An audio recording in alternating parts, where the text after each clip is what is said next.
Avec le temps, je me rends compte qu'il y a vraiment deux moments clés dans l'année où je filme des book hauls, c'est en hiver et en été, donc les deux fois où je rentre en France, parce que tout simplement quand je suis aux États-Unis, j'achète pas vraiment de livres, déjà parce que beaucoup de choses à lire de base pour mes cours, et puis il n'y a pas vraiment de bonnes librairies là-bas.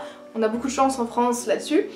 Donc du coup, je profite d'être de retour chez moi, chez mes parents, pour pouvoir vous faire un petit book haul. C'est pas un truc énorme, c'est pas un truc gargantuesque comme on a l'habitude de voir sur Booktube, donc calmez-vous, rien de ouf. Et je vais commencer par celui-là, qui s'appelle Le bonheur est déjà là, de Sa Sainteté Gyalwang Drukpa. Et ça, vous savez, c'est le genre de petit livre qu'on retrouve près des caisses à base d'achats impulsifs, on aime tous. Et c'est ma mère qui me l'a acheté. Je sais pas exactement de quoi ça parle, je crois que c'est pas mal de méditation, de développement personnel. Bon, j'ai pas eu une super expérience avec ce genre de livre, mais je suis toujours prête pour redonner sa chance au genre. Voilà, cesser de comparer, par exemple, là on a un chapitre, un acte de bonheur gratuit, accepter ses peurs, voilà, donc ce genre de choses. Se libérer de la peur, de l'anxiété, ah ça va vraiment me servir. C'est le genre de livre qui se trimballe bien partout, qui se met facilement dans un sac et qu'on peut lire quand on s'ennuie en attendant son rendez-vous chez le docteur ou que sais-je, donc c'est pas mal. Ensuite, je me suis fait plaisir et je suis allée en librairie parce qu'il y avait quelques livres de ma wishlist que j'avais absolument envie d'acheter et pas spécialement commandé. Et donc du coup j'en ai profité pour pouvoir enfin m'acheter Surveiller et punir de Michel Foucault. Alors la raison pour laquelle je lis ça, c'est que déjà de 1 sur Instagram il y a quelques mois j'avais fait un sondage et je vous avais demandé quel était le livre selon vous de Foucault qu'il fallait lire en premier, et beaucoup m'ont répondu Surveiller et punir, et je vous avoue qu'il m'intéresse pas mal puisqu'on m'a parlé des prisons et en fait je crois, hein, mais qu'est-ce que ça dit de... Non, oh, comment on dit, qu'est-ce que la façon que nous avons de punir? Je n'arrive absolument pas à formuler cette phrase en français. Qu'est-ce que la façon dont nous avons de punir dans les prisons? Ou qu'est-ce que notre système judiciaire peut-être? On va essayer comme ça. Qu'est-ce que notre système judiciaire dit de nous en tant que société et en tant qu'humain? Je crois qu'on est là-dessus. De toute façon, Foucault, on est sur de la sociologie. Et une autre raison pour laquelle j'ai eu envie de le lire, ce livre, c'est parce que l'année dernière, j'ai été à une conférence à l'université de Brown. Et autant vous dire qu'il y avait pas mal de grosses têtes là-bas. Et à un moment donné, on a parlé de Michel Foucault, enfin on a parlé, ils ont parlé, j'ai écouté parce que clairement je n'avais rien à dire parce que je ne connais pas spécialement les écrits de Michel Foucault. Et je me suis sentie vraiment super mal parce que ça avait l'air intéressant, mais c'était impossible pour moi de prendre part à la conversation. Donc du coup je me suis dit, commence à le lire et puis tu pourras peut-être en parler avec d'autres personnes, surtout qu'aux États-Unis ils sont mais fans de Foucault, je sais pas pourquoi. Très souvent quand je parle à des gens et que je dis que j'étudie la littérature et tout, ils me parlent de Foucault. Donc je ne comprends pas moi-même, mais enfin voilà, en tout cas c'est là, il est là, je suis très contente de l'avoir. Je m'attendais pas à ce qu'il soit aussi gros, j'ai peur, je vous avoue que étant moi-même une noob en matière de sociologie, j'ai peur que ce soit un peu indigeste, mais en tout cas je suis très contente de l'avoir et c'est clair que je vais le lire. Dans la même foulée, j'avais très envie de lire La domination masculine de Pierre Bourdieu. Encore une fois, on est sur un sociologue ici. J'ai découvert ce livre-là quand je faisais mes recherches pour l'essai que j'ai écrit ce semestre sur la représentation des femmes dans la littérature algérienne, etc. Et franchement, Bourdieu, un type bien, on l'aime, on apprécie beaucoup ce mec-là. Et en fait, il y a pas mal d'extraits de ce livre que j'ai utilisé pour mon essai. Et il y a un concept dont il parle dans son livre qui est en fait l'androcentrisme, qui est le principe que tout tourne, gravite autour des hommes, dont j'ai envie de me servir pour mes prochaines recherches, et forcément je ne peux pas passer à côté de cette lecture. J'ai hâte de lire, c'est super fin comme vous pouvez le voir, donc clairement, bon c'est pas écrit super gros, mais clairement hâte. Et le troisième et dernier livre que j'ai acheté ce jour-là à la librairie, c'est vraiment une lecture.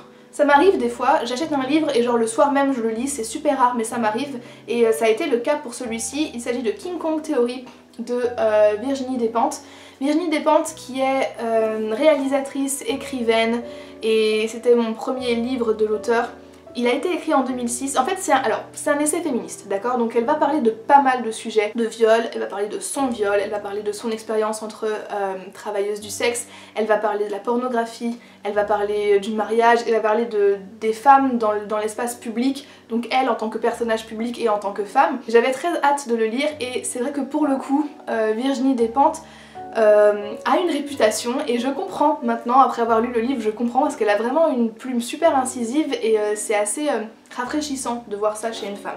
Mais voilà, en tout cas c'est un livre que j'ai acheté, pareil, ça se lit super vite et ça a été ma dernière lecture de 2019. On va passer maintenant au livre que j'ai reçu pour Noël et franchement je suis super contente, vraiment j'ai été très gâtée. Le seul truc qui me fait un peu chier c'est que je serai incapable de les ramener avec moi dans ma valise et vous allez vite comprendre pourquoi. Parce qu'il s'agit de pavasses de ce genre. Donc ce livre là, c'est mon père qui m'a acheté contre toute attente. Il s'agit du Grand Bêtisier de l'Histoire de France et c'est aux éditions Larousse. Alors pardon mais vous voyez peut-être pas mais il y a plein de poussière qui vole là. Et je suis vraiment super contente parce que peut-être que ça se reflète pas tout le temps dans les lectures que je vous présente, dans les bilans lecture, mais je suis très fan de l'histoire de France, enfin de l'histoire en général, mais plus particulièrement de l'histoire de France. Et j'adore avoir ce genre de livre gadget parce que clairement il s'agit d'un livre gadget. J'en ai un autre qui est l'histoire de France illustrée pour les nuls, qui est trop bien. Le seul problème que j'ai avec ce genre de livre, comme vous voyez c'est absolument énorme, il y a des illustrations, oui il y a quelques illustrations comme vous pouvez le voir ici, donc le seul problème que j'ai avec ce genre de livre, c'est que je ne sais pas comment les lire. Vraiment c'est ça qui m'empêche de les finir parce que quand j'ai un livre, perso j'aime bien le commencer et aller jusqu'à la fin. Sauf qu'on est d'accord qu'avec ça, c'est pas possible. Voilà, je veux dire, moi je peux pas faire ça, je peux pas me taper... Attendez, vous savez quoi, on va regarder combien de pages il y a en tout. Je ne peux pas me taper 800 pages comme ça d'histoire de France d'un coup. Je peux pas faire ça. Donc faut que je trouve un moyen de pouvoir vraiment aborder ce genre d'œuvre, mais je suis super contente de l'avoir dans ma bibliothèque maintenant. Ça fait toujours un beau livre à ajouter. Et j'ai eu, comme tous les ans, des livres de Benjamin Lacombe parce que Benjamin Lacombe sort des nouveaux livres tous les ans et je suis très fan de cet illustrateur, c'est mon illustrateur préféré. J'ai eu tout d'abord Histoire de fantômes du Japon et regardez-moi cette merveille, il est d'une beauté. Attendez, je vais vous montrer un peu les illustrations à l'intérieur parce que quand même, je trouve que là, vraiment, il s'est surpassé. En fait, elles sont toutes belles les illustrations, je sais même pas lesquelles vous montrer quoi. On est dans des tons de bleu, turquoise, orange, jaune, enfin c'est mais c'est de toute beauté quoi. Et encore une fois ce livre là je pourrais pas trop l'emmener parce qu'il est assez gros et j'aurais peur de l'abîmer dans ma valise et clairement c'est pas le but. Mais ravie de l'avoir et très contente de pouvoir entrer un peu plus dans la culture japonaise parce que je n'y connais vraiment pas grand chose. Et le deuxième livre slash album que j'ai reçu, il s'agit de Curiosities, je pense que ça se dit comme ça, donc toujours de Benjamin Lacombe. On n'est plus aux éditions Soleil là, hein. On est aux éditions Daniel Maguen et en fait c'est une sorte d'anthologie du travail de Benjamin Lacombe. Donc on a un livre comme celui-ci et on a une compilation de... Oh tiens, je savais pas qu'il y avait ça. Je viens de tomber sur une des expositions qu'il avait faites. Voilà, en fait c'est une compilation de son travail. De son travail dans les différentes œuvres. Ah ça vient de Léonard de Vinci, il avait illustré un livre sur Léonard de Vinci. Donc voilà, en fait en soi il n'y a pas d'histoire. Hein, vous attendez pas à ce qu'il y ait un récit ou quelque chose, ça c'était son livre sur les chats. Mais vous avez une bonne partie de son travail. Pas l'entièreté de son travail, mais une bonne partie. Donc si vous n'êtes pas spécialement collectionneur ou si vous n'êtes pas spécialement fan de l'illustrateur, je recommande pas de l'acheter parce que ça c'est quand même un coup. Mais en tout cas il est splendide. Et les deux derniers livres que j'ai achetés et que je vais vous présenter dans cette vidéo aujourd'hui, ce sont des livres graphiques, des albums, puisque le premier il s'agit de Le silence des étoiles de Sana K. La raison pour laquelle j'ai acheté ce livre, c'est clairement qu'on en avait entendu parler partout, même, vous savez, même les youtubeuses beauté là, Sana, comment elle s'appelle l'autre, Shera, voilà, elle l'avait montré en stories sur Insta, etc. Et je sais plus si j'avais vu des personnes de Booktube en parler, il me semble que si, oui, j'avais vu des personnes de Booktube en parler et je me suis dit, bon ben voilà, pourquoi pas, j'avais envie de me mettre un peu à lire des albums et c'est vrai que j'aime beaucoup le genre d'illustration qu'on retrouve ici. C'est un peu sous forme de BD. Et pour l'histoire, en fait, c'est tout simplement une histoire de vie de ce personnage-là qui s'avère être à la fois le personnage principal et la narratrice. Je sais pas s'il s'agit d'illustratrice parce qu'on ne connaît pas réellement son identité, mais voilà. Et c'est tout simplement une jeune fille qui est illustratrice, qui essaye de se démerder tout simplement pour pouvoir payer son loyer avec des petits jobs, de pouvoir vivre de sa passion, et puis elle rencontre un garçon. il se sépare, etc. Et c'est aussi l'histoire de sa rupture et de ses amitiés, donc c'est rien de ouf. Je vous en parlerai bientôt dans un bilan lecture. Mais en tout cas j'ai trouvé que l'objet était très sympa et encore une fois je pense que c'est un des livres que je vais garder même si ça n'a pas été spécialement un coup de cœur pour moi, je vous en reparlerai. Et le deuxième livre, alors ça c'était pas spécialement prévu, mais ce livre là est dans ma wishlist depuis au moins 2 ans et en fait quand je cherchais Le Silence des étoiles, je regardais un petit peu le rayon et je suis tombée dessus et j'étais en mode ok, il me le faut, comme tout mama, tu viens chez moi.